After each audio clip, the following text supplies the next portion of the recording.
好，我是妮妮。首先，你第一款是什么时候开始接触游戏？我大概国小的时候就开始玩游戏了。那时候印象最深刻一款？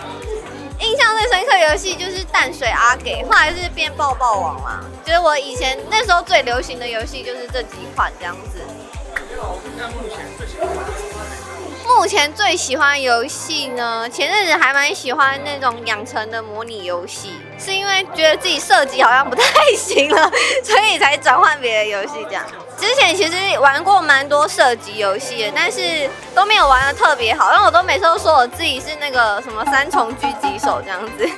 那一开始玩游戏的时候，会不会有接触？比如说，那你刚玩射击游戏，应该怎么做？会啊，其实射击游戏我觉得是还蛮注重听感，然后看的时候也是要看得非常仔细，然后还要手不能抖，所以它其实注重的方面层面是非常多，所以我觉得射击游戏没有天分的话，其实是就是很难打得好啊。我觉得我这个射击游戏还得再练练，还得再练练。那养成游戏像最近的动物森友会，我就是2个字玩爆。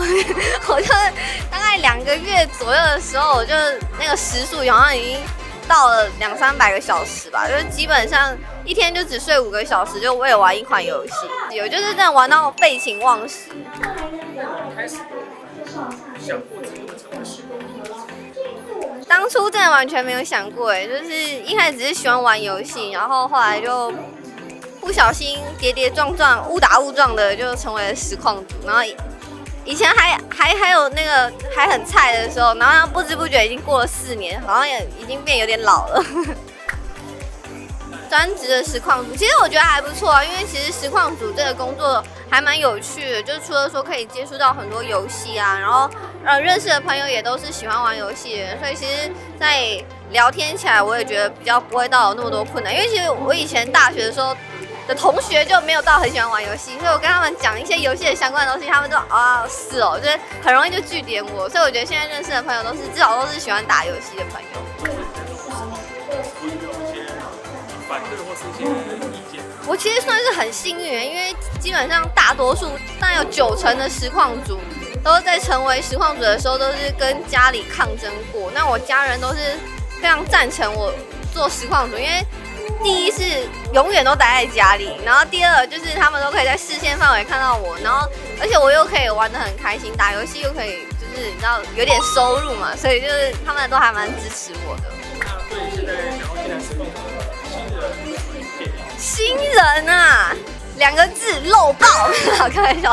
就是我觉得现在实况主其实是还蛮辛苦的，就是还是得加油，因为我觉得就是实况主这个工作虽然算是蛮新兴的产业，但是其实现在也是还算蛮饱和的，所以可能就是要找出自己的特色，然后在实况上就是跟大家带给大家欢乐啊，或者是如果你是以那种职业专业技术的话，那可能就是在展现自己专业的一面。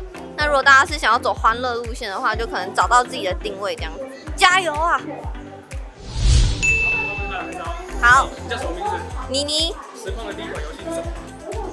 炉石战记。猫派是狗派？猫派。我们当人类最喜欢什么？猫。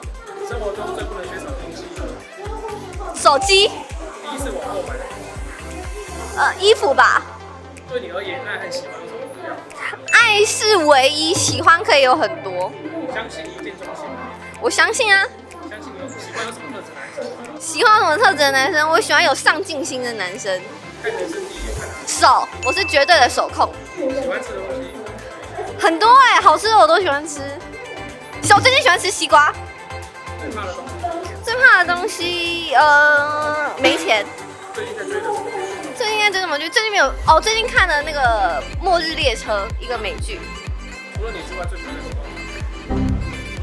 男生跟女生都可以吗？对，可以。罗杰。2020下半年的目标？成为3重狙击手，耶！